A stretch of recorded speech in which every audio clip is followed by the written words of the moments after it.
meeting of the MSD of North Posey County by joining me in the Pledge of Allegiance. I pledge allegiance to the flag of the United States of America and to the republic for which it stands, one nation, under God, indivisible, with liberty and justice for all.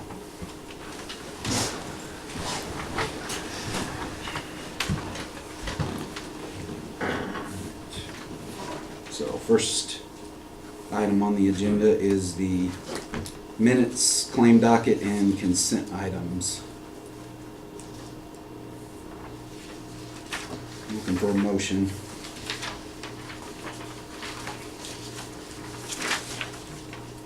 I will make a motion to approve the consent items. You guys are gonna be busy. Have any discussion, questions, comments? All those in favor of the motion to approve the consent items, say aye. Aye. All those opposed, same sign. Motion carries 3-0. Next, we did not have anybody sign up for patron concerns. Okay. We did have textbook rental on new business, and we took it off. We're still waiting on some shipping charges and all to get the final numbers, and so we'll pass that. Instead of having 2 schools now and 2 schools in July, we decided it was better to have them all at the same time, so we'll be doing textbook rental in July. And then going to professional leave. Yes, I need to add 2 names to the professional leave request for the Pivot Inspect summer training. I need to add Karen Bippus and Susie Dugan to the professional leave request.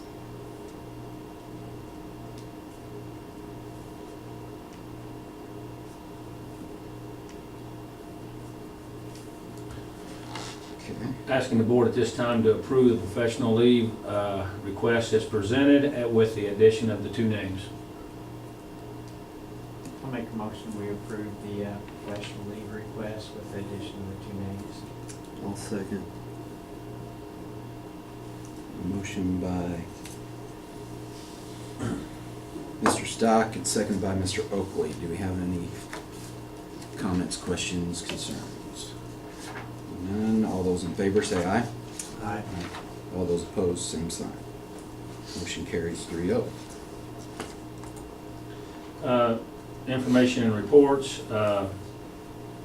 We have listed in the docket the updated board meetings. If you notice, the 28th, we had to move that meeting to get the required number of days for publishing and the hearing. We do have the board will be asking in July to publish, August to publish, and then we'll have the hearing on August 28th, and then we'll approve the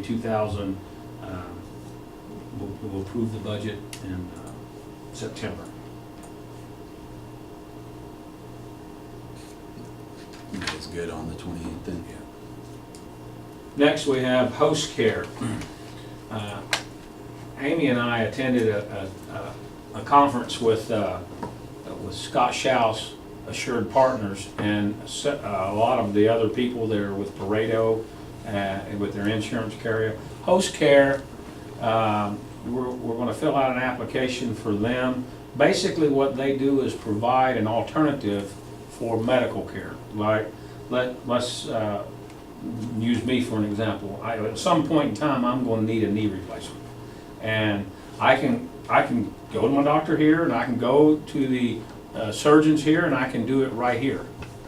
Host care contracts with different organizations, like they're contracted with Indy Ortho, which Indy Ortho does the Pacers, the Colts, and all of that. That's just what they do.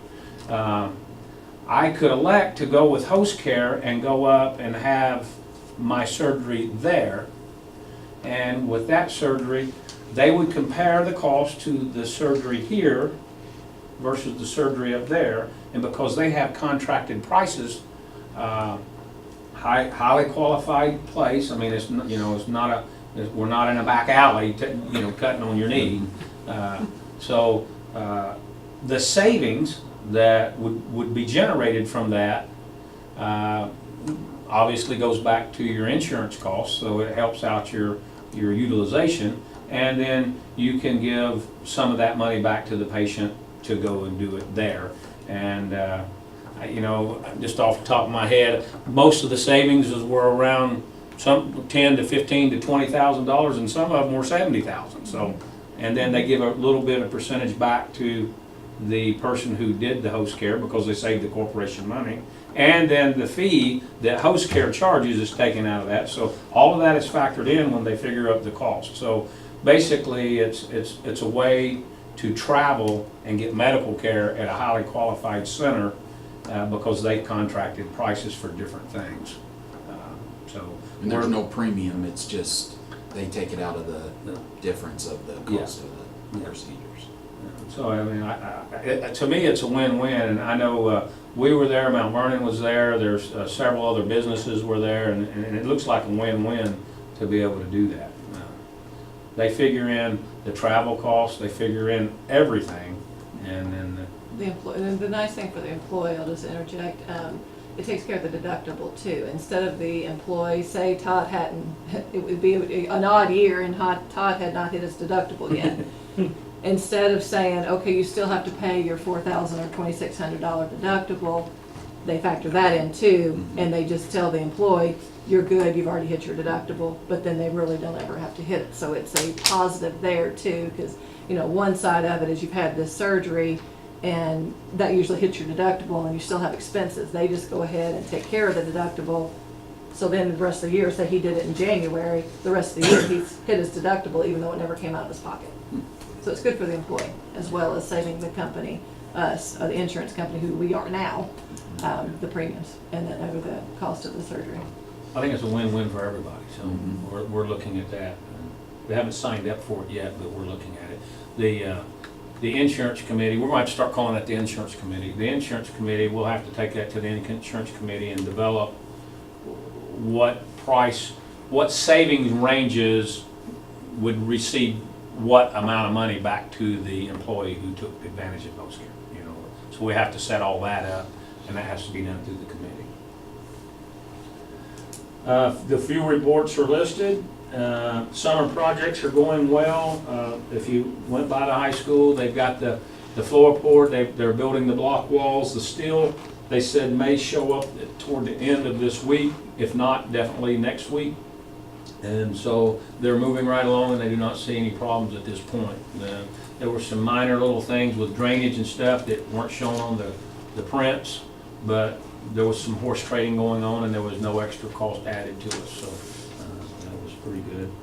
And then we have the summer office hours listed for you. The other project at North Elementary, we've done all the tile floor. It's all down now.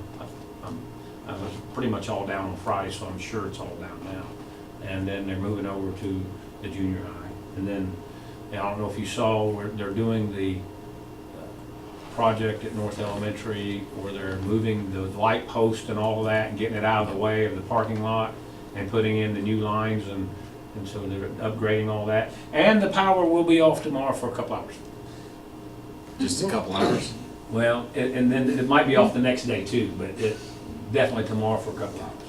Because I had a mother-in-law in Germany talking to me while I was in Germany about the power going off for weeks. Well, they told us 3 days, but they're going to do it. They're going to stage some of it tomorrow and turn it off for just a little bit, and then if they don't run any problems, it should be less than 2 hours, and then the next day they'll have to turn it off again while they connect it, and then I don't know how long that'll be. They said it shouldn't be too long, but so we shouldn't be out a whole day. And then I'm wanting to announce congratulations to North Bossier High School in South Terrace for being 4-star status. They gained that designation, and we're real proud of that. The next regular board meeting is June 10th 5:30 executive. Next regular board meeting is Oops. July. We've got June written down here. It is the 10th though. I'm gonna grab my phone and look. Here, I got the. It's the second We've Monday. got the board schedule right here. Yeah, right there it is. July 10th, yeah. And we'll begin executive session at 5:30 and the regular meeting at 6:30. And that's all I have, and this might be the shortest board meeting of all time. I'm looking for a motion to adjourn. I'll make a motion to adjourn. I'll second Motion made by Mr. Oakley, seconded by Mr. Stock, and we are adjourned. 6:40, 2 minutes.